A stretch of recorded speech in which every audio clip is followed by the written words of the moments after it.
तुझं पाहता समोरी दृष्टी न फिरे माघारी, माझे चित्त तुझे पाया, मिठी पळली पंढरी राय. परंपरा ही फक्त जपायची नसते, तर ती समजून घ्यायची सुद्धा असते. लाखो पावलं आणि एकच वाट, शेकडो वर्षांची परंपरा आणि लाखो मनांना जोडणारी अशी असलेली ही संस्कृती म्हणजेच पंढरपूरची वारी. ही आहे संतांनी दिलेली समता, बंधुता, सेवा, प्रेम भावनेची वारी. आणि त्याच वारी निमित्ताने आज सर्वजण आपण इथे उपस्थित आहोत.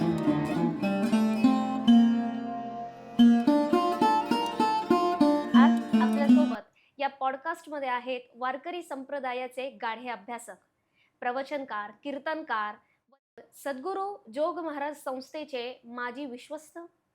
एवढंच नव्हे, वारकरी संत साहित्य परिषदाचे असलेले माजी खजिनदार व त्याचबरोबर हिमगिरी संस्थांचे संस्थापक अध्यक्ष, ज्यांनी अनेक मुलांना स्वतः शिकविले आहे व त्याचबरोबर अनेक कीर्तिवंत लोक ज्यांच्यापासून घडून गेले आहेत, असे असणारे हरिभक्त परायण दिनकर शास्त्री भुकेले यांच्यासोबत आज आपण सर्वजण जुळणार आहोत. जय हरी शास्त्रीजी. जय हरी. तुमचं या पॉडकास्टमध्ये स्वागत आहे. सर्वात प्रथमच या पॉडकास्टची सुरुवात करत असताना मी तुम्हाला प्रश्न विचारू इच्छिते. नेमकं आपल्याला वारकरी संप्रदायाची किंवा वारकरी परंपरेची जी संपूर्ण परंपरा आहे ही कशी लाभली? मुळात माझा जो जन्म झाला तो पैठणच्या पंचक्रोशीत झाला, जे एक प्राचीन तीर्थ आहे. बरोबर. आणि त्याच्या शेजारी म्हणजे माझं एक छोटं गाव होतं. तिथे एक गोदावरी, वृद्धा आणि वेळा या त्रिवेणी संगमावर तिथे एक मठ होता. तो वैष्णव संप्रदायाचा मठ होता आणि त्याचे मठाधिपती श्रीकृष्णदास लोहिया महाराज असे होते. मला बालवयापासून त्यांचा म्हणजे संपर्क लाभला, त्यांच्या सहवासात राहता आलं आणि मला भजन कीर्तन श्रवण करणे, त्यानंतर पुढे ज्यावेळेस शालेय अभ्यासक्रमाबरोबर पाठांतर वगैरे करणे, हा वारकरी संप्रदायाचा संपर्क मला म्हणजे अगदी जग कळायला लागल्यापासून लाभलेला आहे.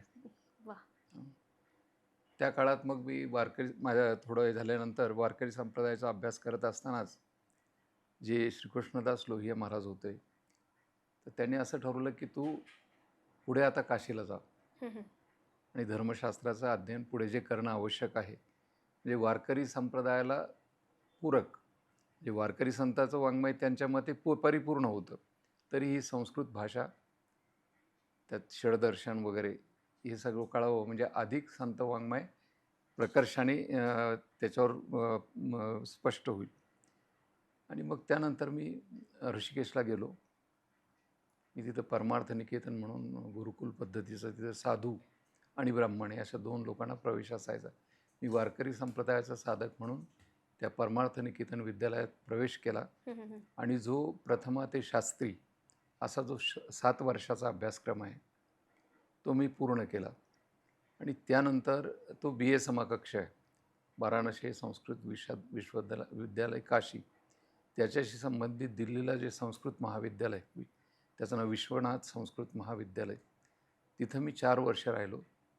त्यानंतर शिक्षक होण्याकरता एक आणखी वर्षाचा एक अभ्यासक्रम आहे, शिक्षाशास्त्री, तो पूर्ण केला. आणि धर्मशास्त्र शिकून झाल्यानंतर उपजीविकेकरता कथा सांगून नाही करायची, कीर्तन सांगून नाही करायची, तर मी शिक्षक हा व्यवसाय नोकरी निवडली आणि मी पुण्याला एक स्वामी विवेकानंद दापोडी इथे हायस्कूल आहे, तिथं मी नोकरी केली. 5 वर्ष मी अध्यापन केलं संस्कृत भाषेचं. आणि नंतर मी हिमगिरी विद्यालय नावाची एक माध्यमिक शाळा स्वतः सुरू केली. ती शाळा वंचित विकास योजनेअंतर्गत म्हणजे स्लम म्हणजे सामान्य मुलाकरता ती शाळा सुरू केली. आणि ती मी मागासवर्गीय म्हणजे नाही, गरीब, थोडक्यात सामान्य मुलं, सामान्य मध्यमवर्गीय किंवा सामान्य अशा मुलांकरता केली. आणि ती शाळा 12 जून 1978 ते 15 जून 2019 पर्यंत चालवली. आणि नंतर मी स्वतः प्रयत्नपूर्वक शासनाची परवानगी घेऊन ती शाळा बंद केली. त्याला कारण असं घडलं की माझ्या शाळेत जे शिकलेले माझ्याकडे विद्यार्थी होते ते चांगल्या पदावर निघून गेले हं, हं. आणि त्यांची मुलं इंग्लिश मिडियमला जायला लागली आणि त्यांना असं वाटायला लागलं की आता मराठी मीडियमचा काळ संपलेला आहे. बरोबर. एक कारण. आणि दुसरं, त्या परिसरात विना अनुदानित अनुदानित अशा 10-12 शाळा झाल्या. म्हणजे 12 जून 78ला त्या परिसरात शाळाच नव्हती. आळंदी ते येरोडा मध्ये शाळा नव्हती.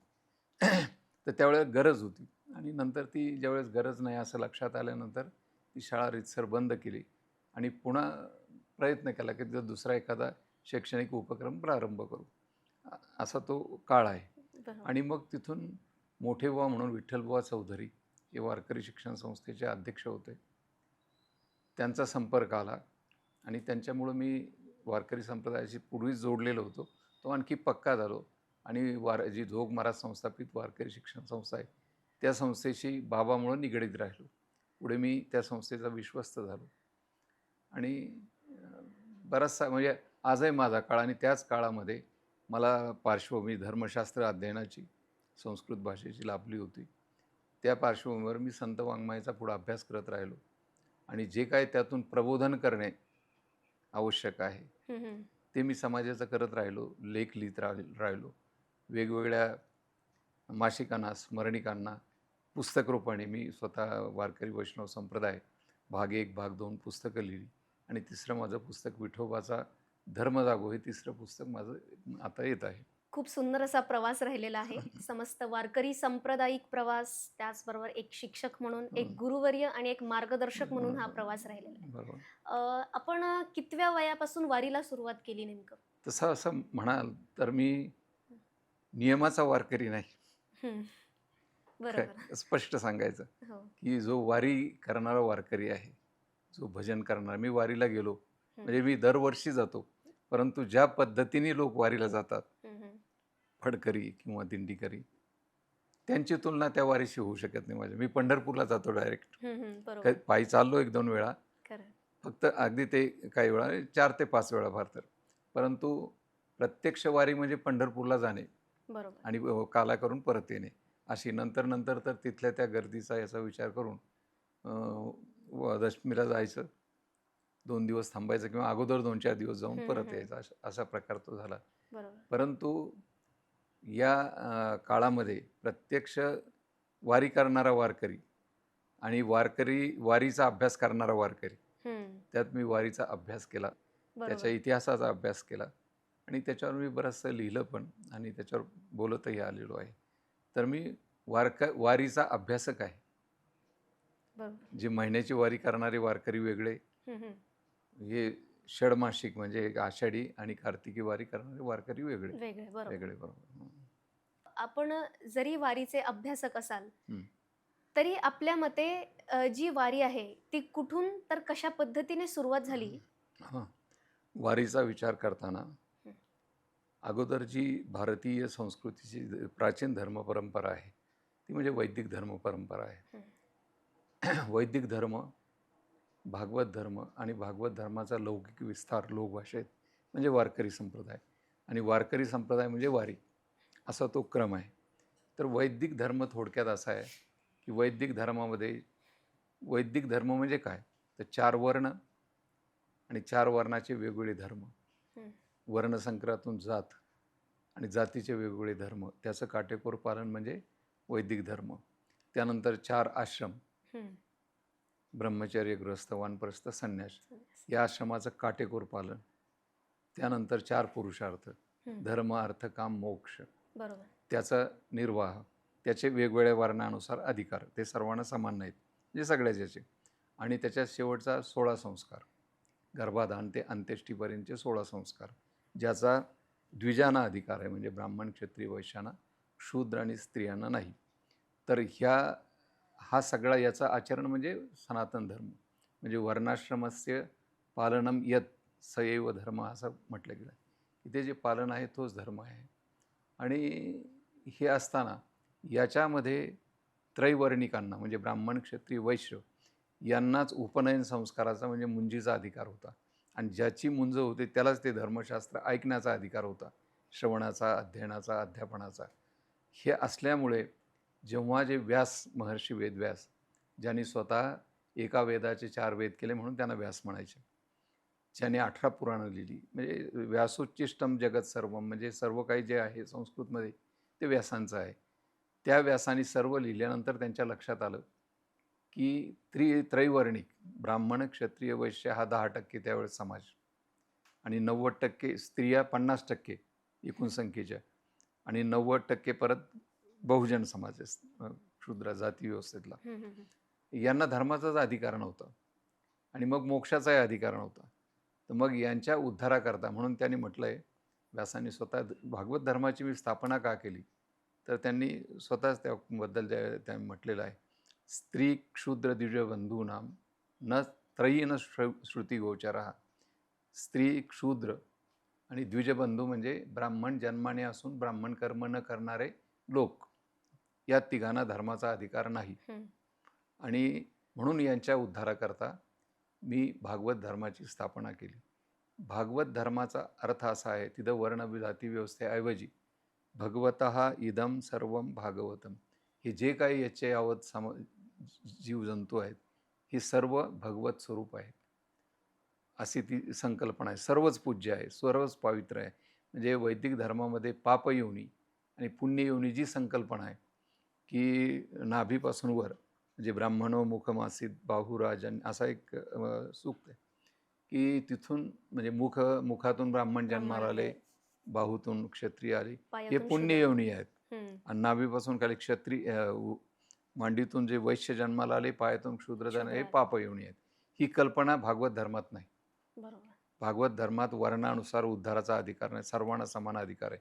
म्हणजे त्याचं सुंदर भाषांतर मराठीत तुकाराम महाराजांनी केलं आहे की ब्राह्मण, क्षत्रिय, वैश्य, क्षूद्र, चांडाळा ही अधिकार, बाळे, नारी, नर आदी करोणी वेश्याही, या सर्वांना आत्मोद्धाराचा अधिकार आहे, ज्यांच्या मुखात नामस्मरण आहे आणि इतर कुठल्याही कर्मकांडाची आवश्यकता नाही. म्हणजे भागवत धर्म नामस्मरण आणि नामाधारे मोक्ष, म्हणून ते कलौ नास्ते व नास्ते व गतिरन्यथा, कलियुगात नामस्मरणाशिवाय आत्मोद्धाराकरता दुसरा कुठलाही मार्ग नाही. म्हणजे जे यज्ञ, याग, होम, हवन, पंचमहायज्ञादी जे कर्मकांड नित्य नैमित्तिक कर्म वैदिक धर्मामध्ये, ब्राह्मण धर्मात होतं, ते भागवत धर्मात नाही.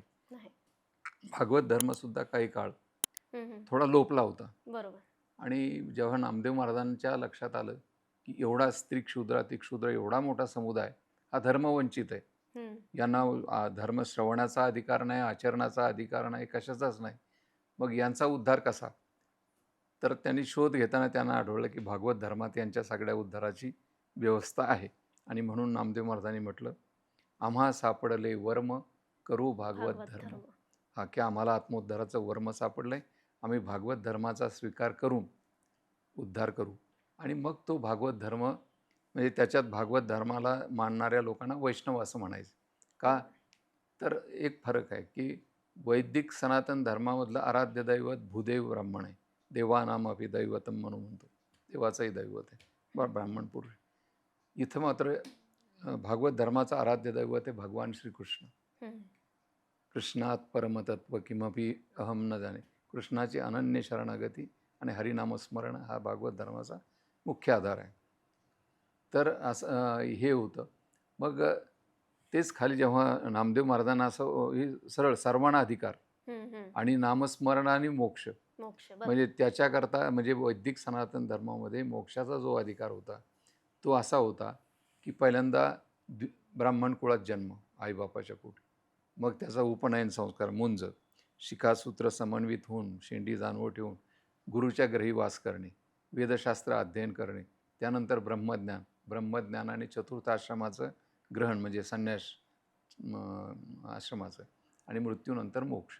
वारकरी संप्रदायात ती भानगडच नाही. मुखी नाम हाती मोक्ष ऐशी साक्ष बहुताची, नामस्मरणानेच मोक्ष होतो. आणि तू नामदेव महाराजांनी स्पष्ट म्हणलं, ब्रह्मज्ञाने विन मोक्ष आहे भूती, वाचेशी म्हणती विठ्ठल नाम. ब्रह्मज्ञानाशिवाय मोक्ष प्राप्त होतो जे विठ्ठल नामस्मरण करतात त्यांना. आणि असं हे आणलं. मग वारकरी संप्रदायाने तो भागवत धर्म स्वीकारला, करू भागवत धर्म म्हटले. त्यात पुन्हा यांनी कालानुरूप विस्तार केला. एकतर तो भागवत धर्म द्वापार युगामध्ये पुराण प्रसिद्ध धर्म होता, त्याची भाषा संस्कृत होती. यांनी त्याचं रूपांतर पुढं या कलियुगामध्ये मराठी भाषा ही संप्रदाय भाषा स्वीकारली, लोकभाषा स्वीकारली, पहिली क्रांती. बरोबर. आणि लोकभाषा स्वीकारली, त्याच्यात लोकवाङ्मय निर्माण, तसं वाङ्मय निर्माण केलं. जे भागवत धर्माचं संस्कृतमध्ये होतं ते मराठीमध्ये आणलं. मराठीमध्ये म्हणजे जशी उदाहरणार्थ गीता, त्याच्यावर भाष्य लिहून ज्ञानेश्वरी तयार ज्ञानेश्वरी केली. केली. हां. एकनाथी भागवत केलं, तुकाराम महाराजांची गाथा आहे, नामदेव महाराजांची गाथा आहे. हे सगळा बदल केला आणि त्याला त्यांनी वाढवलं परत. हं. वाढ करताना त्यात भागवत धर्माकडून एक सुंदर पहिला नाथ महाराजांनी विचार सांगितला. आवडे देवाशी तो ऐका प्रकार. तो काय प्रकार आहे? नामाचा उच्चार रात्रंदिन, बरोबर. तुळशी माळगळा, गोपीचंदन टिळा, हृदयी कळवळा वैष्णवांचा. आषाढी कार्तिकी पंढरीची वारी, साधन निर्धारी आन नाही. हं. एका जनार्दनी ऐसा ज्याचा नेम, तो परम पावन पूज्य जगी. तर म्हणजे त्याच्यात त्याने तो संप्रदाय सांगितला. तर त्यात काय झालं, हे 6 पहिले भागवत धर्मात मुळात होते संस्कृतमध्ये. काय काय? अनन्य शरणागती, भगवंताची अनन्य शरणागती म्हणजे निष्काम प्रेम भक्ती. अनन्य शरणागती, तिथं निष्काम प्रेम भक्तीचा अर्थ नवस सायस नाही, हं, हं. देवाला आठ नाही, मी जपतो म्हणजे तो अमुक कर असं नाही. नाही. जसं तामसी दैवतात किंवा याच्यात संकल्प करून कर्म केले जातं. तर अनन्य शरणागती आणि अखंड हरिनामस्मरण हे भागवत धर्मातून आले. तुळशीची माळ भागवत धर्मातून आली द्वापार युगापासून. हं, हं. गोपीचंदनाचा टिळा भागवत धर्मापासून आला. हरिकथा श्रवण भागवत धर्मापासून आले. आणि वैष्णवांची सेवा हे 6 आले भागवत धर्मापासून. हं, हं. नाथ महाराजांनी त्याला जोडली वारी. हं. आषाढी कार्तिकी पंढरीची वारी बरोबर. ही जोडली. म्हणजे अनिवार्य साधन आहे. वारकरी संप्रदाय तोच वारकरी म्हणू शकतो. म्हणजे भागवत धर्मीय वैष्णव भारतभर आहे. हा वैष्णव धर्म फार व्यापक आहे, फार विस्तार. त्या सर्वांना वारकरी म्हणत नाहीत, नाही. बरोबर. त्यांना वैष्णव म्हणतात. हे तुकाराम महाराजही स्वतःला वैष्णवच म्हणून घेतात. आम्हा वैष्णवाचा कुळधर्म करीचा किंवा विष्णुमय जग वैष्णवांचा धर्म, त्यांनी एकूण आपल्या याच्यामध्ये वैष्णवच म्हणून घेतलेला आहे. परंतु या वैष्णवांना वारी, ही पंढरपूरची जी वारी आहे, ती वारीला जो मुख्य आराधना मानतो, आपली नेमधर्म मानतो, त्याला वारीकर वारकरी म्हणतात. बरोबर. नेमकं वारी आणि दिंडीमध्ये काय फरक आहे? तर तसं पाहता पांडुरंग द्वापार युगात आला. पुंडलिकाच्या भेटी परब्रह्म आले गा. पुंडलिकाच्या भेटीसाठी पांडुरंग म्हणजे भगवान विठ्ठल आले. ते कधी आले? त्रेतायुगाच्या अंतिम चरणात आणि कलियुगाच्या प्रथम चरणात. नाही, द्वापार युगाच्या अंतिम चरणात आणि कलियुगाच्या प्रथम चरणात ते आले आणि पुंडलिकाची भेट घेतली. भेटल्यानंतर तुम्हाला ती कथा माहीत आहे. त्यांनी वीट फेकली, विटेवर उभे राहिले आणि विटेवर उभा राहिलेला कृष्ण म्हणजे विठ्ठल झालं. म्हणजे भगवान श्रीकृष्णाचा स्वरूप विग्रह म्हणजे विठ्ठल. विठ्ठल. आणि तो विठ्ठल विटेवर उभा राहिला तेव्हापासून वैष्णवांची यात्रा सुरू झाली. बरोबर. द्वापार युगापासून. म्हणजे सर्व निंबार्काचार्य, मध्वाचार्य, जे सगळे आचार्य, शंकराचार्य, ज्यांना जगद्गुरू म्हटलं जातं, हे सगळे जगद्गुरू त्यावेळेला दर्शनाला येऊन गेलेले. कारण हे वैष्णव तीर्थ होतं, यात्रा होती. जशी हरिद्वार, काशी वगैरे असते तशी. नामदेव महाराजांनी त्याला वारीचं स्वरूप दिलं. नियम केला वारंवार की दरवर्षी आषाढी आणि कार्तिकीला यायचं. आणि त्या 2च वाऱ्या निश्चित केला. आषाढी कार्तिकी हेची आमास सुगी असा शब्द वापरला. या 2च वाऱ्या पुरे. हा 2 बाजार म्हणजे अन्य व्यवहार नको आहे आम्हाला, 2 वाऱ्या करा झालं. आणि ह्या वारीचा उद्देश त्यांचा असा होता की समाजाला एकत्र करायचं आणि तिथं तो वर्णाभिमान विसरायचा, जातीचा अहंकार विसरायचा, एकमेकाच्या पाया लागायचं. आणि शेवट तो 6 दिवसाचा सोहळा ठेवला त्यांनी. म्हणजे दशमीला एकादशी व्रत पूर्वी होतं पौराणिक याच्यात, तर त्याच्यामध्ये असं होतं की दशमीला एक भुक्त एकदाच जेवायचं. वारीच्या दिवशी निराहार राहायचं, रात्री जागर करायचं आणि सकाळी सकाळी पारणं पेळायचं. म्हणजे एकादशी व्रत त्रिदिनात्मक होतं. नामदेव महाराजांनी ते व्रत 6 दिवसाचं केलं. म्हणजे दशमीला वारकऱ्यांनी यायचं, त्या दशमीचं ते विणापूजन वगैरे प्रदक्षिणा, आणि एकादशीला निराधार, त्या दिवशी भजन कीर्तन करणे, रात्री जागर करणे, पारणे फेडणे, आणि पौर्णिमेचा काला केल्यानंतरच तो 6 दिवस, आणि तिथं विधी सांगितला त्यांनी. म्हणजे हा 6 दिवस चालणारा आनंद सोहळा, याला आनंद सोहळा म्हणतात, प्रबोधन पर्व म्हणतात वारीला. एक प्रकारे हा, आणि समतेचं ते अनुष्ठान आहे. तर या वारीच्या काळात 6 दिवस काय करायचं मग? तर कुठलंही कर्मकांड नाही करायचं. फक्त तिथं चंद्रभागे स्नान, विधी काय? हरिकथा. चंद्रभागे स्नान, विधी तो हरिकथा, समाधान चित्ता सर्व काळ. आणि तुका म्हणे मोक्ष देखिल्या कळस, पुढे होय नाश पातका, सगळा नाश होतो. हे का म्हटलं? त्याला एक कारण आहे. वारकऱ्यांनी चंद्रभागेचं वाळवंटालाच आपलं माहेर म्हटलं संताचं. त्याला एक कारण आहे. त्याला कारण असं आहे की त्या काळाच्या समाज व्यवस्थेमध्ये गावकुसाच्या आत अंत्य चांडाळ पापयोनी जे त्यांनी मांडलेले होते धर्माने, अस्पृश्य समाज होता, त्यांना प्रवेश नव्हता. म्हणजे अस्पृश्यांना गावात प्रवेश नव्हता आणि क्षुद्रांना मंदिरात प्रवेश नव्हता. ही अडचण होती. मग यांनी वाळवंट निवडलं. ते कुणाच्याच मालकीचं नाही, चंद्रभागेच्या मालकीचं आहे. आणि त्या वाळवंटात त्यांनी तो खेळ त्यांनी स्वतः म्हटलं खेळ मांडला, जीवनमुक्तीचा खेळ मांडला. का? तर ह्या प्रश्नावर संघर्ष नको. आणि सगळे एकत्र आले. त्यानंतर लोक म्हणले देव, नामदेव महाराजांनी सांगितलं देव का? देव तर संत सोयरिया व्हावया भेटी, म्हणून वाळवंटी वस्ती केली. त्याने तो देवच इथं आलाय म्हटले आपल्याला भेटायला संतांना. तर देव देवळात नाही. म्हणून त्यांनी काय म्हटलं की मोक्ष पंढरपूरला कशात आहे? देवळात नाही. तुका म्हणे मोक्ष देखिल्या कळस. हां, कळस पाहायचा, नमस्कार करायचा तरी मोक्ष आहे. बस तुम्ही, म्हणजे त्यांनी असं केलं की फड म्हटले त्यांनी याला. फड याचा अर्थ थोडक्यात क्रीडेचं मैदान येते, मल्लयुद्धाचं वगैरे. पण त्यांनी असं मानवमुक्ती करता ते वाळवंट फड आहे, आणि ते फड तो मांडला त्यांनी. आणि चंद्रभागेच्या वाळवंटात अशा स्वरूपातलं मानवमुक्तीचं 2 वर्ष अधिवेशन किंवा मेळा 2 वर्ष ठेवला, वर्षातून 2दा ठेवला.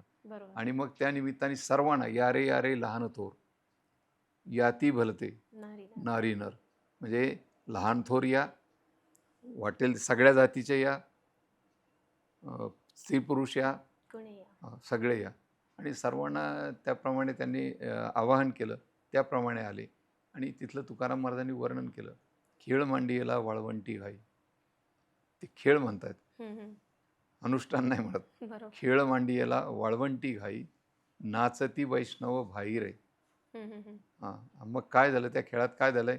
कसे खेळतायत? वर्णही विसरले, वर्णाभिमान विसरली याती, एकमेका लोटांगणी जाती रे. आणि ते एकमेकाला लोटांगणी, म्हणजे हा जो लोटांगणी जाण्याचा किंवा एकमेकाच्या पाय पडण्याचा जो संस्कार आहे, याच्याही पाठीमागं फार मोठं रहस्य. कारण वैदिक धर्मामध्ये त्याने असं म्हटलंय का इतर ब्राह्मण, इतर लोक बहुश्रुत जरी असले, वेदशास्त्र संपन्न जरी असले, तरी ते ब्राह्मणासाठी अभिवंदनीय नाहीत. पण त्यांनी कधी त्याला त्याचं अभिवादन करू नये. त्यांनी फक्त आशीर्वादच द्यावा. मग तो क्षत्रिय 100 वर्षाचा असो आणि हा ब्राह्मण 10 वर्षाचा असो, पण तो त्याचा बाप आहे किंवा गुरु आहे. वर्णानाम ब्राह्मणो गुरु, तो सगळ्या वर्णाचा गुरु असल्यामुळे त्याला ही नाही. पण वारकरी संतांनी ती परंपरा तोडली आणि एकमेका, म्हणजे स्त्री पुरुष लहान थोर भेद न करता एकमेकाच्या पाय पडण्याची परंपरा त्यांनी सुरू केली. आणि म्हणून ते आपण सामान्यपणे पाहतो की वारकरी पाय पडला की दुसरा त्याच्या पाय पडतो. तर एक सामान्य वाटतं, नाही, ती विनम्रतेची चरम सीमा आहे, समतेची चरम सीमा आहे. कोणी उच्च नाही, कोणी नीच नाही, कोणी पवित्र नाही, कोणी अपवित्र नाही. या त्या एका कल्पनेत मोठं काही समावलेलं आहे. तर वारी हे वारीतच घडतं. आता वारीबरोबर एक प्रकार आता असा आहे की पूर्वीच्या काळी वाहनाची व्यवस्था नव्हती. त्या काळात त्यांनी दिंडी म्हणून एक प्रकार सुरू केला, जो भागवत धर्मात नाही. तो नामदेव महाराजांची देण आहे.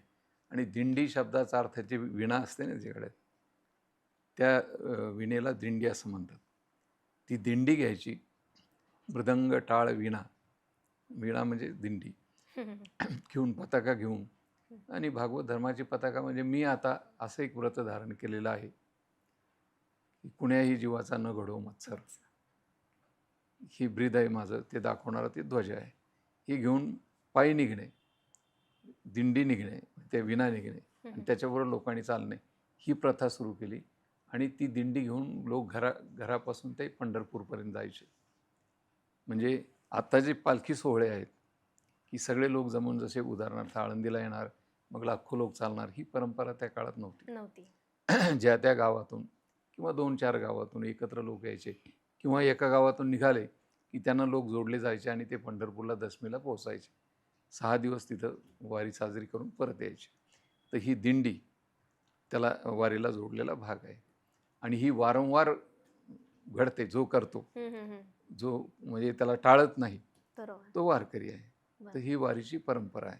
खूप सुंदर अशी असलेली परिभाषा किंवा वारीची परंपरा आपण सांगितली. खरं तर ही वारी तीच आहे ज्या वारीमध्ये लहान मोठं असो, कुठलाही लिंगभेद असो, कुठलाही भेद असो, तिथे आपल्याला आढळत नाही.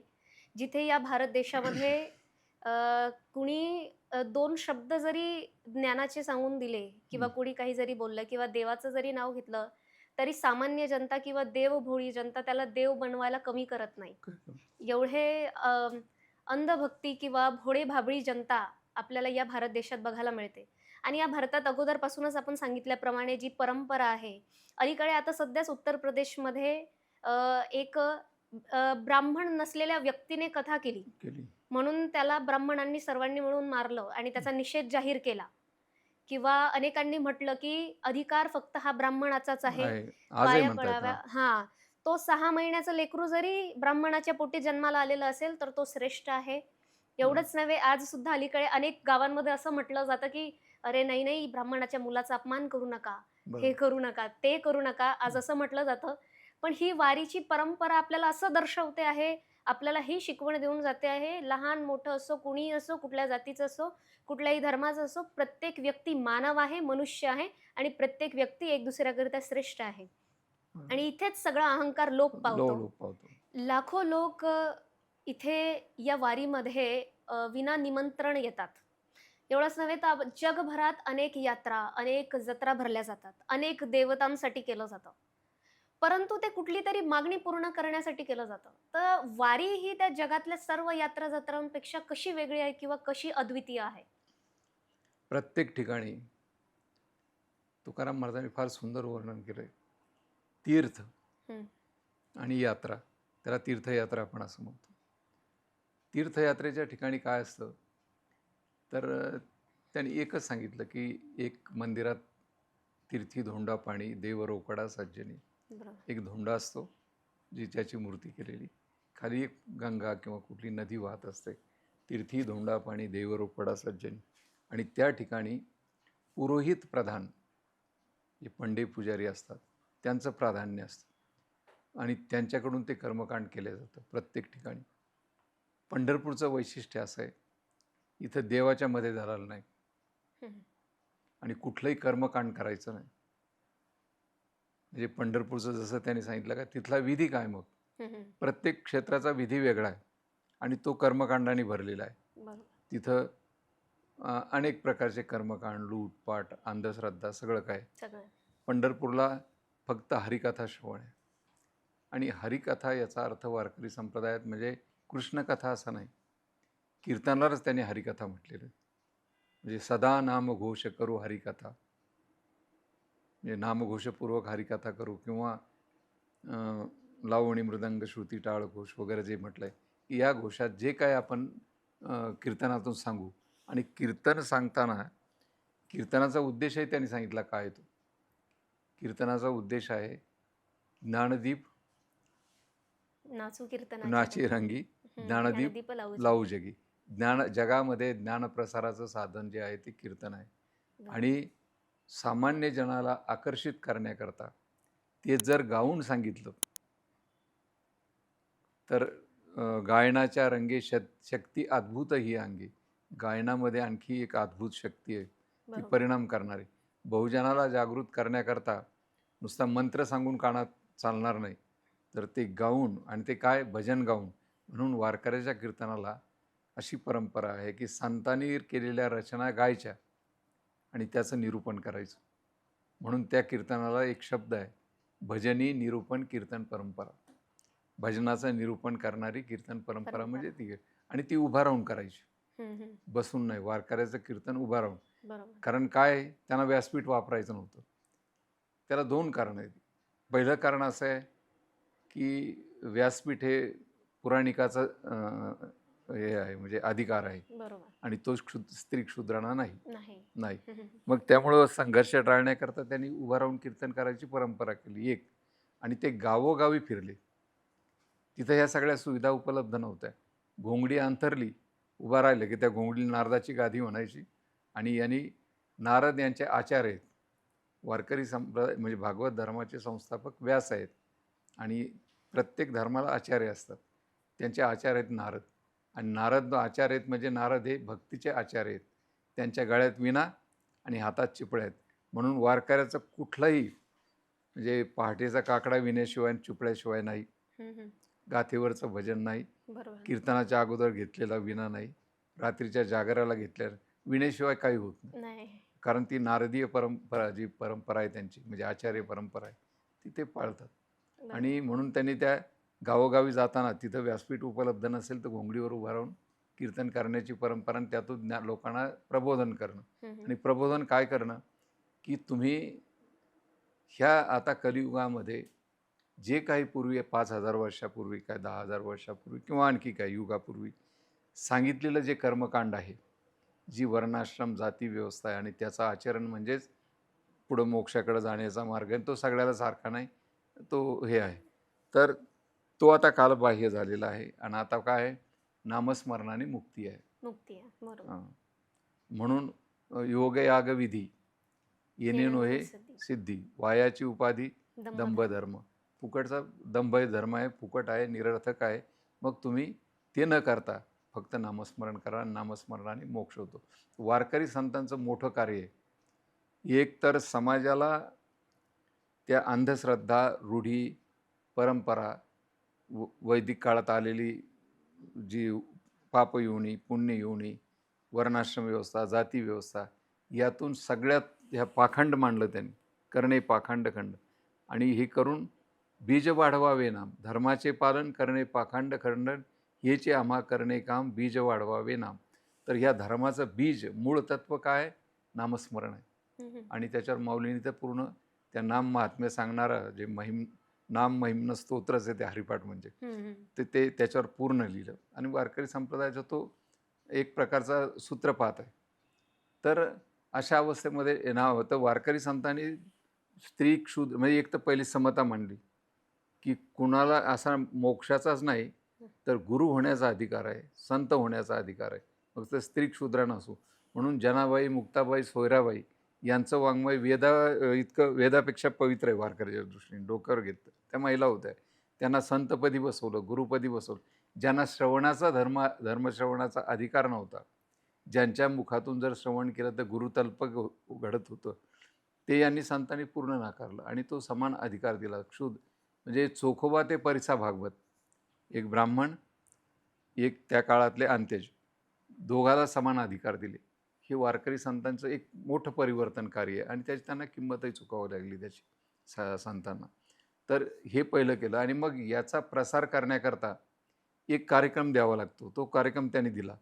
म्हणजे आपण आता पाहिलं की आषाढी कार्तिकी पंढरीची वारी, तिथं प्रबोधन पर्व साजरं करणं, या लोकांना प्रबुद्ध करणं. एकदा हे केलं, प्रबोधन केलं, 6 महिने टिकलं की पुन्हा ते जाऊ नयेत, पुन्हा आले की श्रवण करायचं आणि वारंवार या. वारी टाळू नका. वारी टाळणं म्हणजे तुमचं वारकरीत्व नाही. आणि त्यांना वारंवार ती भरू लागली आणि त्यातून त्यांचं प्रबोधन समाजाचं करायला सुरुवात केली. त्यानंतर दुसरा प्रकार दिंड्यानी, त्या वारीला जाताना सुद्धा दिंडीने जायचं. गावोगावी जिथं मुक्काम होईल त्या ठिकाणी ते कीर्तन करायचे. त्या गावाचं तिथंही प्रबोधन घडायचं दिंडीच्या रूपाने. मग त्याच्या पुढे त्यांनी तो 6 दिवसाचा अनुष्ठान झाल्यानंतर त्यांनी एक महत्त्वाचा, जे कुठल्याही इतर धर्मात पाहायला मिळत नाही, तो काला. वारकरी संप्रदायाच्या कुठल्याही कार्यक्रमाच्या समाप्ती ही काल्यानी होते. आणि काला करताना त्यांनी काय केलं की लोकांनी म्हणू नये की सगळ्या जाती धर्माला एकत्र आणून हे पाप म्हणजे त्या वैदिक धर्मानुसार पाप येते. एका पंक्तीला सगळं आणलं म्हणजे अमुक होईल तर सगळ्याला नरक प्राप्त होईल असं. मग यांनी सांगितलं तसं नाही. भगवान कृष्णाने काला केला होता. आणि तो कुठं मग त्यांनी एक बंधन घातलं, की भगवान कृष्णाने गायी सांभाळताना म्हणजे चरित्र ते उच्चारावे देवे केले जे गोकुळी गोकुळी. आणि कुठले राखता गोधने म्हणजे हे की त्यांनी त्या काय चाललं? गोपाळांच्या बरोबर ज्या गायी राखल्या त्याचंच चरित्र सांगायचं. रासलीला चालत नाही वारकरी संप्रदायात. बरोबर. ते जे आजकाल तमाशा करतात तो तो चालत नाही. तर ते करायचं आणि मग त्याचा कीर्तनात त्या दिवशी काल्याच्या कीर्तनात बंधन आहे. ते ते कृष्णाचं चरित्र वर्णन करायचं सगळ्याचे त्या गुराख्याने हे आणली शिदोरी ती सगळी एकत्र केली. त्यालाच काला म्हणायचं आणि तो त्यांनी काला केला आणि त्या काल्याचं स्मरण आम्ही करतो म्हणून त्यांनी याच्यावर दहीभात काला आणि तो तुकाराम महाराजांनी त्या काल्याच्या प्रसंगी जर भेदभाव केला मग तो क्षत्रिय ब्राह्मण असला तरी तो अंत्यज होतो. म्हणजे पाप लागतं तिथं जातीय भेद करायचा नाही. नाही. त्याला त्यांनी म्हटलं कालिया पे भेद मानिता क्षत्रियाशी जोडे अंत्यजता. क्षत्रिय ब्राह्मणासुद्धा अंत्यजता प्राप्त होते पाप लागून. तर तो काला म्हणजे त्या माठात भरायचा कीर्तन करायचं आणि त्या कीर्तनकारांनी शेवट ते फोडायचं आणि तो दही भात काला खाऊ घालायचा. पण आता जरा थोडं सुधारणा केली. मग दही भात केल्यावर जरा ते बाटविटाळ मानायला लागले परत वारकरी संप्रदायात. हम्म. मग त्याला पर्याय काढला चुरमुरे भरायला लागले त्याच्यात हम्म. की भाऊ काही कोणाला हरकत नाही. म्हणजे कालिया पे भेद मानिता म्हटलं असलं तरी आता मानिती हम्म. कालिया पे भेद मानिती आता असं झालंय उलट. तर असा तो प्रकार आहे आणि तो काला त्यांनी वारकरी संप्रदायाने दिला आणि वारकरी संप्रदायाची जी बाजू आहे समाज परिवर्तन हे मुख्य आहे. समाजाला त्या वैदिक कर्मकांडातून आणि बाकीच्या याच्यातून बाहेर काढणं आणि त्यांना नामाधारी सर्वांना मोक्ष प्राप्त करून देणं, सर्वांचा उद्धार होईल अशी व्यवस्था निर्माण करणं आणि ती भागवत धर्माधारे संतांनी केलेली आहे. खूप सुंदररित्या आपण सांगितलं की वारी ही अनेक जगभरातल्या यात्रा आणि जत्रांपेक्षा वेगळी कशी तर चोखोबाराय असं म्हणतात बहुत हिंडलो देश देशांतर परी कोठे मन नाही झाले स्थिर. अनेक तीर्थक्षेत्रांवर गेलो अनेक यात्रा केल्या पण माझं मन स्थिर नाही झालं का तर तिथे असलेला जातीभेद तिथे असलेला धर्मभेद तिथे असलेली हीनत्वाची भावना जी आपल्याला इथे बघायला मिळत नाही. असा सुंदर असलेला काला जो प्रत्येक जण एक दुसऱ्याच्या मुखामध्ये भरतो. भरतो आणि मग त्याने एकात्मता निर्माण होते. तू मी हा भेद लोप पावला जातो. अस्पृश्यतेचा जो कलंक आहे हा त्या कलंकावर त्या काळात त्या काळात म्हणजे 700 वर्षापूर्वी 700 आज वर्षापूर्वी. आज उलटं होतंय. हा त्या काळात संतांनी काय भोगलं असेल पण त्यांनी ते सुरू केलेलं आहे त्यावेळेला. बरोबर. हां. तर म्हणून वारकरी संप्रदाय एक अशी एक भक्ती आंदोलन आहे की पहिल्यांदा अंत्योदयवाद ज्याला म्हणतो सगळ्याच तळागाळातल्या माणसाचा उद्धार, त्याला पवित्र करणे, त्याला पापयोनीतून पुण्ययोनीत आणणे, आणि त्याला मोक्षापर्यंत पोहोचणे आणि त्यांचा मोक्ष वारकऱ्यांचाही फार वेगळा आहे. ते म्हणतात काय नाही ब्रह्मीभूत काया होत असे कीर्तनी भाग्य तरी ऋणी देव ऐसा. बरोबर. कीर्तन श्रद्धापूर्वक हरिदासाच्या मुखातून कीर्तन ऐकलं की काया ब्रह्मीभूत होते म्हणजे मोक्ष प्राप्त बरोबर. होतो. बरोबर. हां म्हणजे मेल्यानंतरचा मोक्ष नाही. नाही नाही. येची देही येची डोळा भोगू मुक्तीचा सोहळा. हा बरोबर. षडविकाराचा नाश करणे, हम्म. काम क्रोध मद मत्सर Correct. लंब अहंकार यांचा नाश करणे आणि तोच मोक्ष आहे अशी ती कल्पना त्यांनी स्वीकारली. बरोबर. आणि वैदिक जो मोक्ष आहे मरणांती त्या मोक्षाकरता त्यांनी हे नाही केलं तर याच म्हणजे ह्या जन्मात तुम्ही चांगलं करा म्हणजे पुढच्या जन्मात तुम्हाला भोगायला मिळेल हे वारकरी संप्रदायात नाही. नाही. याची देही याची डोळा आहे. जे इथे आहे ते इथेच तुम्हाला करावं. करायचं आहे इहो बराच हा सांगितलं. आणखी वारी केल्याने स्वर्ग मिळतो की नरक मिळतो ही संकल्पना. नाही त्यांचं असं म्हटलंय की देवाला वारकरी संप्रदायामध्ये त्यांचं जसं आहे अनन्य शरणागती त्यालाच त्याचा अर्थ असा आहे निष्काम प्रेम भक्ती. वारकरी संप्रदायामध्ये भक्ती आहे पण ती निष्काम आहे आणि प्रेम भक्ती आहे. बरोबर. हां इथं कर्मकांड नाही आणि काही मागणंही नाही. देवाला काही मागायचं असेल तर प्रेम मागा विठ्ठला. गात जागा प्रेम मागा विठ्ठला. विठ्ठला. विठ्ठल नाही मागायचा, विठ्ठलाला विठ्ठलाचं प्रेम मागायचं. बरोबर. किंवा अगदी प्रत्येक भजनाच्या शेवटी आपण म्हणतो हेची दान देगा देवा तुझा विसरून व्हावा गुणगायी ना वडी हेची माझी सर्व जोडी. सर्वजोडी. न लगे मुक्ती आणि संपदा, संत संग देई सदा. सदा तुका म्हणे गर्भवाशी, सुखे घालावे आम्हासी. आम्हासी. म्हणजे हे सगळं मागतोय तुला, मला धनही नको, संपत्ती नको, मुक्ती नको, मग गर्भवास भोगावे लागतील, पुनरपी जन्म चालेल मला, परंतु तुझं प्रेम पाहिजे. बरोबर. म्हणजे देवाला भौतिक जगातलं, प्रापंचिक जगातलं काही न मागणे ही निष्काम प्रेम भक्ती. आणि ती वारकरी संप्रदायात. वारकरी हे निष्काम सेवेचं अनुष्ठान आहे, हे समतेचं अनुष्ठान आहे, हे कायिक, वाचिक, मानसिक तप आहे. बरोबर. तिन्ही घडतं वारीमध्ये. शरीराने चालावं लागतं, कायिक तप आहे. नामस्मरण घडतं, वाचिक तप आहे. मनाने प्रसन्न सगळ्या वारकऱ्याचं पाहुणे होतं, ते मानसिक तप आहे. बरोबर. तर हे त्रिविध तप म्हणजे वारी आहे. कलियुगातलं सोपं तप. म्हणजे सोपं म्हणजे तसं आहे, तप म्हणजे त्याचाच अर्थ दुःख आहे संस्कृतमध्ये. बरोबर. तपती ती तपहा. तर ही वारी मध्ये ते तिन्ही घडून येतं. बरोबर. हां, म्हणून जसं आता सांगितलं की भागवत धर्माचे 6 घेतले आणि त्याला अखंड नाथ महाराजांनी आषाढी कार्तिकी वारी जोडली. ही वारी करणे म्हणजेच वारकरी होणे. नाही तर वारकरी. वैष्णव होता येतं जगभर. बरोबर. काही लोकांना ते वैष्णवही होता येत नाही, परंतु वारकरी व्हायचं असेल तर त्या वैष्णवाला वारी करणं आवश्यक आहे. आवश्यक. म्हणजे नुसती वारी केली तरी वारकरी होत नाही, तो वैष्णवानी वारी करावी, गळ्यात तुळशी माळ घालावी, गंध लावावा आणि मग त्याला वारकरी म्हणून घ्या. मग तीर्थयात्री होता येतं. बरोबर. ते प्रासंगिक तो आपला याला जाऊ शकतो, त्याला फार तर आपण तीर्थयात्री म्हणू, बरोबर. त्याला वारकरी म्हणता येणार नाही. नाही. बरोबर. आता जसं की वारी ही समतेचं एक आत्मिक स्वरूप आहे. त्याचबरोबर ज्या वारीमध्ये आपण बोलल्या त्याप्रमाणेच की जिथे अनेक महिला संत मंडळी झाल्या, जिथे कुठल्याही प्रकारचा लिंगभेद राहिला नाही. संत जनाबाई म्हणतात, डोईचा पदर आल्या खांद्यावरी, भरल्या बाजारा जाईल मी. डोक्याचा पदर जरी माझ्या खांद्यावर आलं तरी मी बाजारात जाईल. त्यानंतर अनेक संतांनी महिला संतांना किंवा महिलांना समानतेचा दर्जा दिलेला आहे. परंतु आज कुठेतरी असं बघितलं जातं की काही लोक महिलांचाच विरोध करतात, जे पूर्वीपासून होत आलेलं आहे. पण तरी सुद्धा संतांनी क्रांती केल्यानंतर सुद्धा आज सुद्धा असं म्हटलं जातं की काही महिलांनी कीर्तन करू नये किंवा काही महिलांनी वारी जरी केली तरी हिच्या हातामध्ये आम्ही वीणा देऊ, परंतु बाकीचं जे असेल ते आम्ही आमच्या नियमानुसार चालत राहू देऊ. तर या बाबतीत संतांचा दृष्टिकोन वारीमध्ये असताना महिलांच्या बाबतीत कसा होता आणि आताचे लोक जे करतायत तो कसा? आता वारकरी संप्रदायाचं जसे नामदेव महाराज याचे खऱ्या अर्थाने आद्य प्रवर्तक आहे, ज्यांनी भागवत धर्मातून त्याच्या स्वरूपात एक वारकरी संप्रदाय उभा केला, तेवढेच याच्या मागे जी भूमिका आहे ती संत जनाबाईंची आहे. बरोबर. आणि जनाबाईंनी ज्यावेळेस सनातन धर्म परंपरेनुसार स्त्रीला धर्माचा अधिकारच नव्हता, कारण ती जन्मताच अपवित्र आहे. का तर ती म्हणून तिला मंत्राचा अधिकार नाही, श्रवणाचा अधिकार नाही, याचा नाही, अमुक नाही.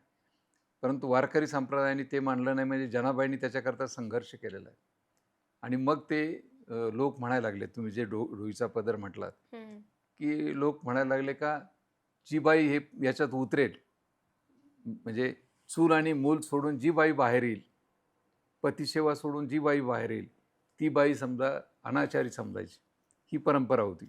मग ती थोड्या आजही त्याचं आंशिक रूप दिसतं. जनाबाईंनी हे सगळं घेतलं. त्यांनी सांगितलं, मी विणा घेतलाय, टाळ घेतलाय, मी भरल्या बाजारात आले. बाजारात तिने जायचं नाही, मी भरल्या बाजारात आले. बरोबर. हां, बरं दुसरं काय आहे, तू बिघडली म्हणतात ना, डोईचा पदर आता खांद्यावर आला, तो बुरखा पण सोडून दिला. आणि मग आता काय केलं, याही पुढचं सांगितलं, तुम्ही म्हणाल बिघडली, चरित्रहीन झाले. पंढरीच्या पेठे मांडी येले पाल मांडले. आणि आता काय, तुम्ही काय करा, मनगटावरी तेल घालून बोंबला, तुमचं मनगट झिजायला नको तर थोडं तेल घालून बोंब मारा, पण मी त्याला घाबरत नाही. हे सांगणारी त्या काळातली क्रांतिकारक बाई होती आणि ती सांगितली. म्हणून वारकरी संप्रदायामध्ये स्त्रियांना समान अधिकार आहे.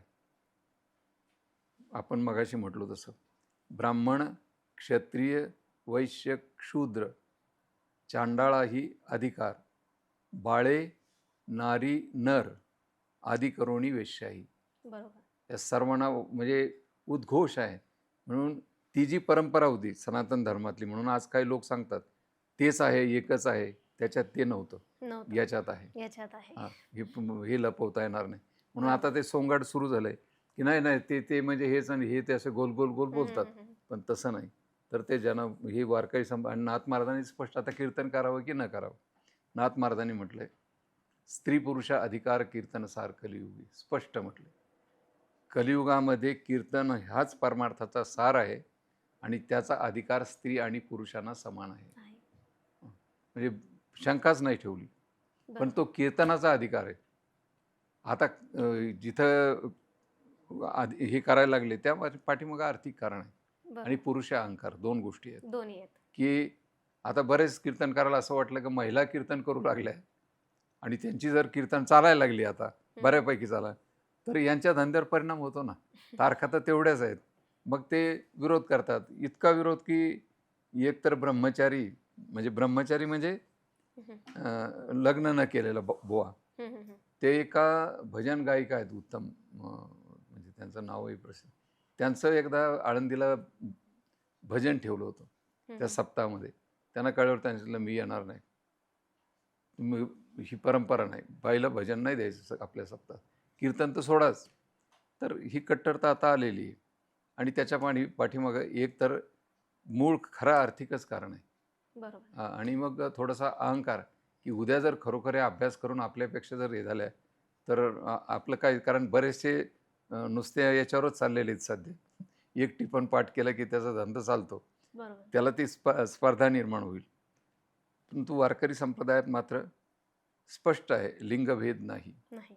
म्हणजे वर्णभेद नाही, जातीभेद नाही. नाही, लिंगभेद नाही, वयाचा भेद नाही. नाही, बरोबर. अभेद, भेदाभेद भ्रम अमंगळ अमंगळ. सगळ्या प्रकारचा. बरोबर. ज्या भेदावर एक धर्म आधारित होता, इथं भेदशून्य धर्म आहे, बरोबर. वैष्णव धर्म.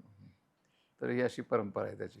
म्हणजेच खरं तर वारकरी संत मांदियाळी यांनी कधीही महिलांचा, स्त्रियांचा विरोध केला नाही. केला नाही. एवढंच नसून ते एकात्मता अशा पद्धतीने सांगतात की स्त्री ही फक्त सांसारिक वस्तू नसून, साधन नसून, स्त्रीचं स्वतःचं आत्मउद्धार करणं करणं किंवा आध्यात्मिक आध्यात्मिक दृष्टीने तिने स्वतःचं जीवन व्यतीत करणं करणं हे बरोबर. तितकंच गरजेचं आहे, या हिशोबाने केलं. पण अलीकडे पुरुषी अहम, आपण म्हणाल्याप्रमाणेच पुरुषी अहम असेल, आर्थिक बाजू असेल, हे सामान्य अ, विषय आणि विकाराने संपन्न असलेल्या मनुष्याने निर्माण केलेलं बॅरियर्स आहेत महिलांकरता, आपण असं म्हणू महिलांकर शकतो. शास्त्रीजी, आपल्या जीवनातील एखादा वारी करताना किंवा पांडुरंगाच्या दर्शनाला जाताना किंवा या संपूर्ण आध्यात्मिक प्रवासामध्ये तुम्हाला भारावून टाकणारा किंवा तुम्हाला एक प्रकारे सुंदर असं तुमच्या जीवनामध्ये अनुभव निर्माण करणारा कुठला प्रसंग घडला आहे का? नाही, असं नाही. म्हणजे हा प्रश्न काय आहे, यात खूप दुसरीकडे जाऊ आपण. हो ना. तर खऱ्या अर्थाने मी माझं बालपण थोडक्यात विद्यार्थी दशेतलंही उत्तर भारतात गेलं हम्म. आणि ब्राह्मणी संस्कृतीमध्ये गेलो. हम्म. मी ज्यांच्याकडं गुरुकुलातच शिकलो, थोडक्यात संस्कृत पाठशाळेत शिकलो. तिथं जे काही मी अनुभवलं आणि वारकरी संप्रदायात जे अनुभवलं महाराष्ट्रात, तर त्यानंतर मला असं जाणवलं की महाराष्ट्र त्या बाबतीत फार पुढे आहे. म्हणजे वारकरी संप्रदायामुळे आहे, एवढा जो प्रगत आहे तो त्यामुळे आहे का तिथं आजही म्हणजे ढोल गवार शूद्र पशुनारी म्हणणारे लोक आहेत. बरोबर. स्त्रियांना अधिकार न म्हणणारे लोक आहेत. शूद्रांनी एखादं मंदिरात प्रवेश केला तर त्याचा खून होतो आजही. एखादी कथा सांगितली, ते तुम्ही सांगितलं मगाशी, हम्म. का शेंडी कापतायत, त्यांनी जानवं घातलं तर जानवं तोडतात. त्याला पवित्र करण्याकरता स्त्री मूत्र पाजलं वगैरे आपण ऐकलं. वारकरी महाराष्ट्रात ते नाही, वारकरी संप्रदायात ते नाही. की वारकरी संप्रदायात आल्यानंतर मला अनेक गोष्टी, की उदाहरणार्थ आजरेकरांच्या फळावरचं एक उदाहरण आहे. त्यांचे फडकरी एक त्या काळातले पूर्वाश्रमाच्या महार समाजाचे होते किंवा हे होतं, म्हणजे ते जुने, म्हणजे आत्ता ताज्या संविधान लागू व्हायच्या अगोदरच्या गोष्टी आहेत. अगोदरच्या. हां, म्हणजे संतांनी अगोदर समता स्थापित केली होती. आणि मलाही लहान वयात मी ऐकलं की माझ्या गावातून याच्यातून की त्या गावात जे मठात भजन व्हायचं, त्याचे जे मृदंगवादक होते ते मातंग समाजाचे होते. म्हणजे जिथं उत्तर भारतामध्ये हे शक्यच नाही कधी. अतिशय कट्टर ब्राह्मणवाद आजही आहे. तर ते म्हणतात नाही, ब्राह्मण सोडून हे कोणाला या धर्माचा अधिकारच नाही. तर यांनी असं म्हणणारा जो धर्म आहे, तर संतांनी तो धर्मच बाजूला ठेवला आणि एक स्वतंत्र आम्हा वैष्णवाचा कुळधर्म कुळीचा म्हणून एक स्वतंत्र आम्हा वैष्णवाचा धर्म वेगळा केला. नाथ महाराजांनी म्हटलं की वेदाचा वेदार्थ, शास्त्राचा शास्त्रार्थ, आमचा हम्म. परमार्थ वेगळाशी. बरोबर. व तुमचा वेद वेदार्थ वेगळा, आमचा परमार्थ वेगळा. आणि वेगळा. संतांचं एक वैशिष्ट्य आहे, संतांनी त्या काळात संघर्ष टाळण्याकरता वेद नाकारला नाही. ते म्हटले वेदमार्गे मुनी गेले तेची मार्गे चालिलो, न कळेची विषय अंधा म्हणून उघडे बोलिलो. ह्या लोकांना कळत नाही, आम्हाला अवैदिक म्हणतात. परंतु बरोबर. तसं नाही. पण संतांनी काय केलं, वेदार्थ नाकारला. जागोजागी वेद अनंत बोलिला, अर्थ ही तुकाची साधिला, विठोबाशी शरण जावे, निजनिष्ठे नाम गावे. वेद नाकारला नाही, पण वेदाचा अर्थ नाकारला. ते म्हणले आमचा व्यर्थ असा आहे, अर्थ आहे की तो आमचा वेद सांगतो नामस्मरण करा, कर्मकांड सांगत नाही. नामदेव महाराज तो नामा म्हणे समर्थ आमुचा वेद, एक अभंग आहे त्यांचा असा की आमचा वेद समर्थ आहे. तो म्हणतो रामनाम जपा, कर्मकांड करू नका. म्हणजे यांनी काय केलं का, वेदाचा अर्थ असा लावला की तो कर्मकांड, वर्णावस्था, जाती व्यवस्था सांगणारा जो वेद आहे तो अर्थ आम्हाला मान्य नाही. मान्य नाही. हां, आम्हाला वेद मान्य आहे बरोबर. आणि वेदार्थ मान्य. मान्य. असे एक त्या संतांनी भूमिका घेतली. म्हणून घोळ काय होतो बऱ्याच वेळा, व संत वैदिक का अवैदिक. बरोबर. तर ते म्हणतात मुख्य आम्ही वैदिक या अर्थाने आहोत की सर्वं खलु इदं ब्रह्म, हे सगळं ब्रह्ममय आहे. हरी हा व्यापक सर्वगत, हा तो मुख्यत्वे वेदांत. जो हे सर्व विश्वरूप आहे, ही जर वेदाची जी एक घोषवाक्य असेल तर ते आम्हाला मान्य आहे. मान्य. पण आम्हाला कर्मकांड हे तर मान्यच नाही. त्यांनी आमच्या ते म्हटलेत मग वेदाचं कर्मकांडाचं काय तुम्ही करा. ते अवघे घडे नाम उच्चारिता, जप तप अनुष्ठान, अवघे घडे नाम उच्चारिता, हे सगळं नामस्मरणाने घडतं असा आमच्या वेदाचा अर्थ आहे. असं करून संतांनी केलं. म्हणजे संतांना त्यासमोर बरेचसे प्रश्न होते की धर्ममार्तंडाचा विरोध, त्यांच्या हातात धर्मसत्ता होती, राजसत्ता होती. आणि हे आता नामदेव महाराजासारखा विचार केला तर एका मायक्रो ओबीसीमध्ये जन्माला आलेले आजच्या भाषेत आणि लढा द्यायचा एवढा मोठा. पण दिला त्याने. जनाबाई, दासी, आता त्या काय त्याचा म्हणजे ते नामयाची जनी कोण तिचा काय भाव जेवी पंढरीला तयास होईना, तुकाराम महाराज म्हणतात. काय माहीत नाही काय ती कोण होती, काय होती, काय तिचा भाव. परंतु तिच्या म्हणजे पुढं ती इतकी पावन झाली. तर हे वारकरी संप्रदायाचं वैशिष्ट्य आहे. म्हणजे असं हां. आणि म्हणून वारकरी संप्रदाय वेगळे पण नाही. मग संत काय, मग त्यांनी वेदपाठच केला असताना नुसता. बरोबर. संतांनी खूप मोठी वेगळी भूमिका निभावलेली आहे आणि तिचं मूल्यमापन अभ्यासकांनी केलेलं आहे. परंतु आजचा जो कीर्तनकार आहे, आता ज्या शाळा सुरू झाल्यात, या शाळांमधून उलट शिकवायला जायला लागेल की संतांनी काय सांगितलं. म्हणजे मध्ये मोठा वाद झाला की संतांचं वाङ्मय म्हणजे काय, वैदिक वाङ्मयाचा पाझर आहे. म्हणजे स्वतंत्र वाङ्मयच नाही. पण ते आमचे एक संस्थेचे पांडुरंग शर्मा होते. त्यांनी मात्र त्यावेळेला मांडलं की नाही, जर असं होतं तर मग तुकाराम महाराजांची गाथा कशाला बुडवली असती. बरोबर. जर त्याच वाङ्मयाचा हा पाझर असता तर बस खरं तर म्हटलं असतं भाषांतर आहे, हे बुडवायचे काय नाही. यांनी सिद्धांतच वेगळे मांडले. आणि निळोबाराय म्हणतात मोडोन या नाना मते देती सिद्धांते सौरसू. संतांनी नाना मतं जी होती पूर्वीची ती सगळी मोडली आणि सौरस सुलभ सिद्धांत दिले. हा बदल आहे त्याच्यामध्ये. बरोबर. शास्त्रीजी, सध्या वारकरी संप्रदायाची विद्यमान अवस्था काय आहे? आता वारकरी संप्रदायाची जर अवस्था पाहिली तर दोन प्रकार आहेत. एक तर कीर्तनकार समुदाय, ज्याच्याकडे पाहून लोक त्यालाच वारकरी संप्रदाय समजतात. परंतु तुकाराम महाराज सांगून गेले, नव्हती ते संत करिता कीर्तन. कीर्तन करणारे म्हणजे संत आहेत असं नाही. आणि दुसरा असा आहे, मग वारकरी आज कीर्तनकारामध्ये संतांनी सांगितलेले जे आचार विचार आहेत ते आहेत का. उदाहरणार्थ निष्काम सेवा, निरपेक्ष सेवा म्हणून कीर्तन केलं जातं का व्यवसाय म्हणून केलं जातं. तर आता सर्व विदित आहे 90%. काळ बदलला म्हणतात, हे म्हणतात. अतिशय विलासी जीवन जगताना दिसतात, हे उघड आहे. मग वारकरी संप्रदाय पूर्ण भ्रष्ट झाला आहे का. नाही, तो जिवंत आहे. जो स्वकष्टार्जित जीवन जगतो, जो शेतकरी आहे, शेती करतो, माळगळ्यात आहे, गंध लावतो, मंदिरात जाऊन दर्शन घेतो, संध्याकाळी भजन करतो, सप्ताहात भाग घेतो, कीर्तन ऐकतो, तो खरा वारकरी आहे. वारकरी संप्रदाय तिथं जिवंत आहे. तसाच शेतमजूर आहे, तसाच वकील असेल, डॉक्टर असेल, तो व्यावसायिक कीर्तनकार नाही, परंतु आध्यात्मिक खरा धर्मनिष्ठ आहे आणि त्याची खरी वारी आणि वारी तिथं जिवंत आहे. आणि जोपर्यंत तो समाज आहे तोपर्यंत वारकरी संप्रदाय जिवंत राहणार आहे. कदाचित यांच्यामुळं तो तुच्छ होईल, पण संप्रदाय तुच्छ होण्यापेक्षा हे तुच्छ होतील की जे केवळ व्यावसायिकदृष्ट्या याच्यात आले. आज ना उद्या आता संचार साधनं वाढलेली आहेत, शिक्षण वाढलेलं आहे, युवा वर्ग बुद्धिमान झालेला आहे.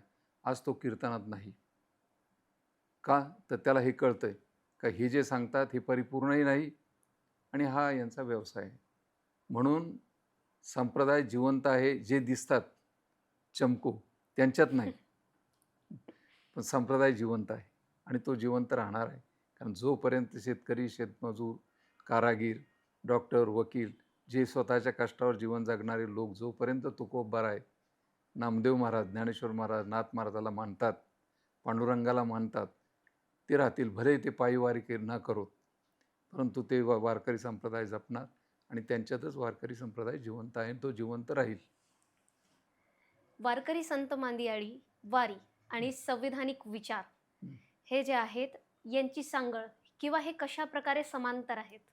जे वारकरी संप्रदायाने सर्वाला समान, सर्वसमावेशकता, म्हणजे वारकरी संप्रदाय असा की तो सर्वाला समाविष्ट करून घेतो, एक मुद्दा, आणि समान वागणूक देतो, समान अधिकार देतो, समान आचार विचार व्यवहार त्यांचे करतो. ते संविधानाने केलेलं आहे. संविधानासमोर प्रत्येक वर्गी लिंगभेद नाही, वर्णभेद नाही, जातीभेद नाही. म्हणजे वारकरी संप्रदाय प्रतिबिंबित झालेला आहे संविधानामध्ये. आणि आजचं संविधान आणि वारकरी संतांचा विचार एक आहे. म्हणून संविधानाचं पालन केलं तर वारकरी संप्रदायाचं पालन घडतं आणि वारकरी संप्रदायाचं पालन केलं तरी संविधानाचं पालन घडतं. इतकं दोन्हीचं सख्य आहे. तरुण पिढी आज ट्रेकिंग असेल, एक्सप्लोरिंग असेल, पावसाळ्यात फिरायचं आहे या हिशोबाने जाते आणि वारी सुद्धा त्याच पावसाळ्यामध्ये आहे, तसा सुंदर असा अनुभव आहे. तर तरुण पिढीने वारीला जुळण्यासाठी किंवा वारकरी संत मांदियाळींच्या विचारांना जुळण्यासाठी आपण काय प्रयत्न केले पाहिजे किंवा ते कसे जुळतील? वारकरी जर युवा वर्गाला जोडायचं असेल तर पहिल्यांदा त्यांच्यात धर्मनिष्ठा म्हणजे संप्रदायनिष्ठा जागृत करणं आवश्यक आहे. त्यांना प्रबुद्ध करणं आवश्यक आहे. अडाणी वारी करणं म्हणजे घोळका होतो. त्याला आजचा सुशिक्षित तरुण कधीच बळी पडणार नाही. आणि दुसरं एक असं आहे की एकाच बाजूला एकाच दिशेने फक्त 5 लोकांनी चालणं, 5 लाख लोकांनी चालणं आणि मग तिथं होणारी अव्यवस्था, जे व्यवस्थित जीवन जगणाऱ्या तरुणांना ते आवडत नाही. बरोबर. कटू सत्य. कारण माझ्या परिचयाचे अनेक लोक असं म्हणतात, इच्छा आहे जायचं, पण त्या घोळक्यात गेल्यानंतर दिवस चालतानाच फक्त बरं वाटतं. पावसा पाण्याची झोप, अन्न, स्वच्छता, प्रातःकालीन स्नान वगैरे सगळं, ह्या गोष्टी म्हणजे अमानवीय आहेत थोडक्यात. ते त्यांना पटत नाही. मग त्याला एकच पर्याय आहे की जशी पूर्वी परंपरा होती की त्या गावातून 50 लोक चालले तर ती व्यवस्था होऊ शकते, प्रदूषण होऊ शकत नाही. मग अशा पद्धतीने त्याचं नियोजन झालं पाहिजे. आता जे होतं का सगळे गोळा करून आता दिंडी चालक जे आता नवीन झालेत व्यावसायिक, ते विदर्भ, मराठवाडा चौकडून लोक गोळा करून आळंदीला आणतात आणि पुणे जिल्ह्यातले लोक कमी आणि हे गोळा केलेल्या सगळ्या कानाकोपऱ्यातले लोक जास्त आणि यांचा जो समुदाय चालतो आणि मग तो त्याच्यात गुटखा खात चालतो, थुंकत चालतो, बिडी पीत चालतो, अस्वच्छता होते, शिस्त नसते, काही गोष्टी. आता म्हणजे जे निष्ठावान दिंड्या आहेत, जे परंपरेने फडकरच्या त्या व्यवस्थित आहेत, पण त्यांना सुद्धा उपसर्ग व्हायला लागला, इतकी गर्दी झाली या व्यसनाचा आणि त्यामुळं वारीचं स्वरूप वेगळं व्हायला लागलं.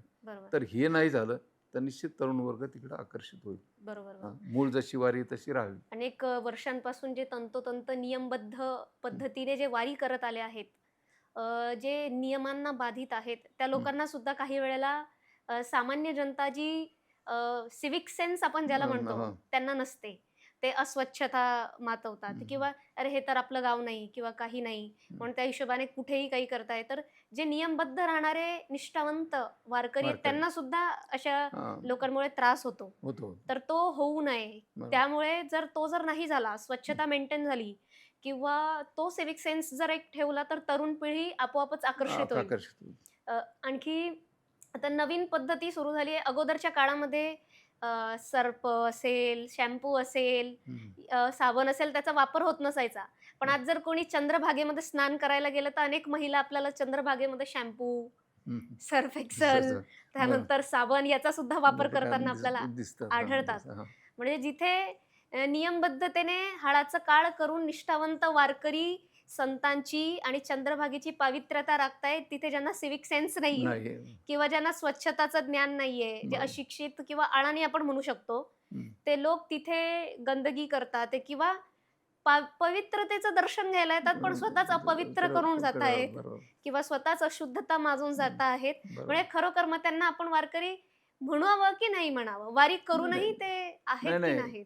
वारकरी जो आहे, हं, जो म्हणजे ज्याला फडकरी म्हणतो आपण, हं. जो दिंडीत चालतो, तोच खरा वारकरी आहे. तोच खरा हे वारकरी. बाकी हौशेने आलेले हं, हे लोक आहेत बरोबर. आणि म्हणून हे प्रबुद्ध नाहीत. नाहीत. म्हणजे ज्या वारीचे नियम आहेत त्याच्याशी यांना काही घेणं देणं नाही. नाही. आणि हे कोण आणतं?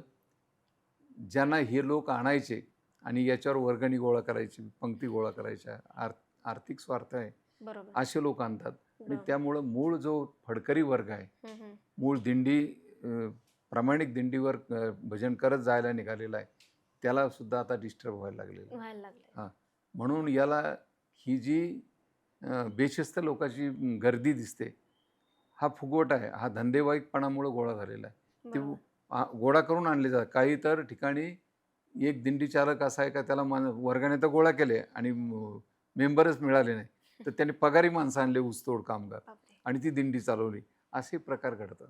तर हा व्यावसायिकता जर याच्यातली गेली आणि पूर्वी जे 1950च्या आसपास 60 ते 50च्या मधला जसं दिंडीचं स्वरूप होतं तसं जर राहिलं तर हा प्रश्न येणार नाही.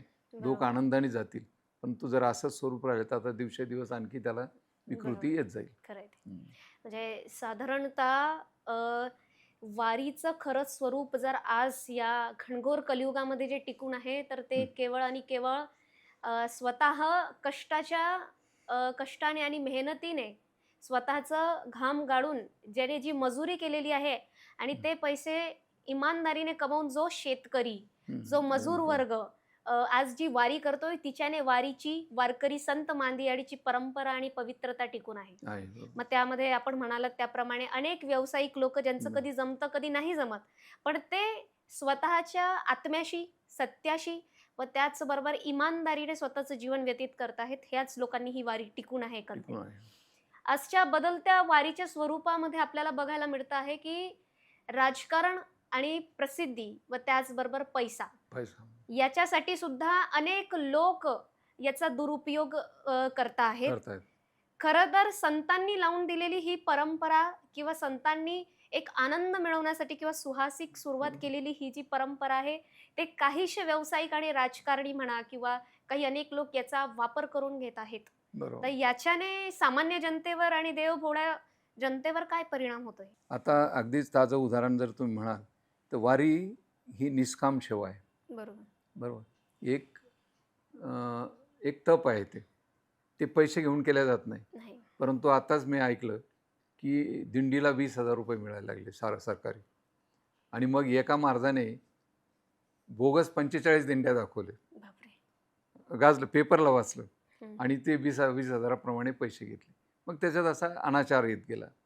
परंतु माझं मत असं आहे की जशी पूर्वी होती का परान्न खायचं नाही, परद्रव्य घ्यायचं नाही आणि आपल्या एक सेवा म्हणून पांडुरंगाची आत्मोद्धाराकरता वारी करायची, तशी वारी करणाऱ्या लोकांनीच वारीला जावं. आणि हे पैसे घेऊन, शासकीय मदत घेऊन दिंड्या चालवणे, भिशीवर दिंड्या चालवणे, वर्गणीवर दिंड्या चालवणे आणि त्यातून नको ती लोक गोळा करणे, ज्यांना टाळ वाजवता येताना, ज्यांना भजन करता येत नाही, वेडी गबाळी गोळा करणे इत्यादी या गोष्टी करू नये. म्हणजे अगदी तळागाळातल्या माणसाला तुम्ही आणा, परंतु तो त्या निष्ठेने आणा, त्याला बरोबर. त्यागाने आणा. त्याला आधी पहिल्यांदा सांगा तुम्ही, की पंढरपूरच्या वारीचा नियम असा आहे आणि तू वारीला चाललाय, तू बिड्या फुकत चालायचं नाही, नाही. गुटखा खाऊन थुंकत चालायचं नाही, नाही. रस्त्याने काहीतरी मद्य म्हणजे मादक पदार्थ सेवन करायचे नाही, नाही.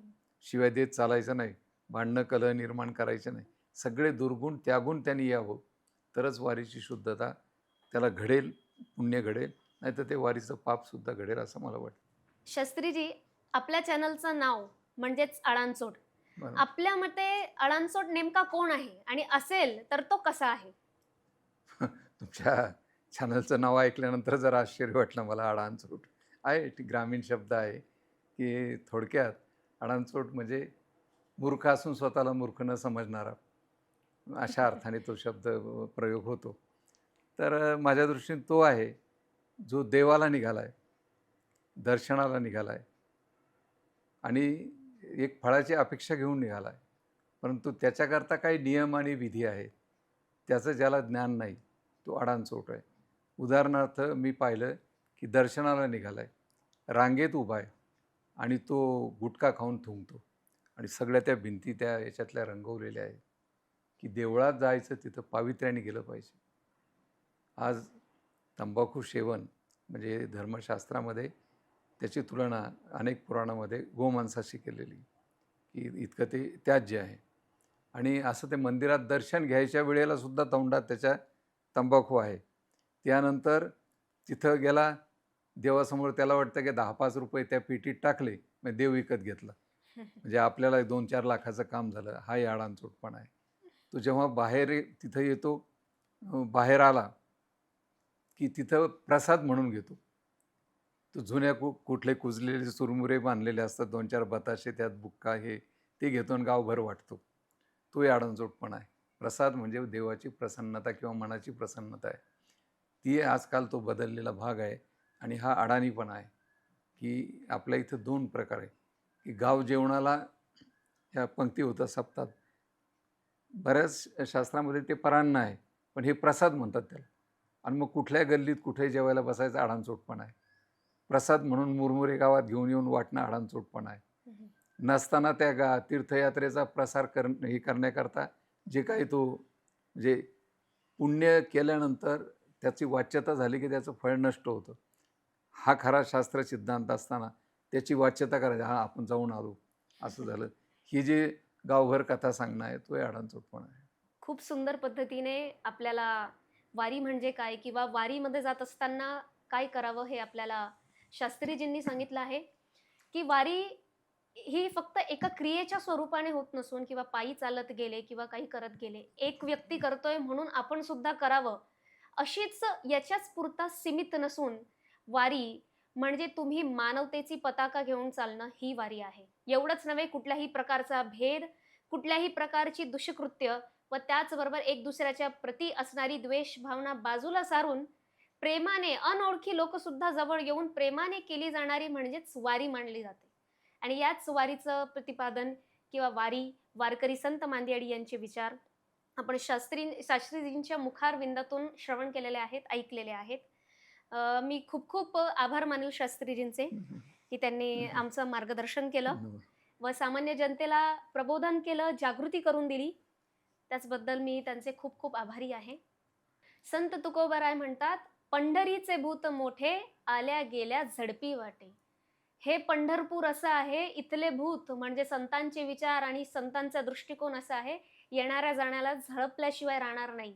म्हणजेच समोरच्याला एक वेळेस संतांचं तत्वज्ञान समजलं तर संतांच्या तत्वज्ञानाशिवाय ते स्वतःचे जीवन सुद्धा व्यतीत करू शकणार नाही.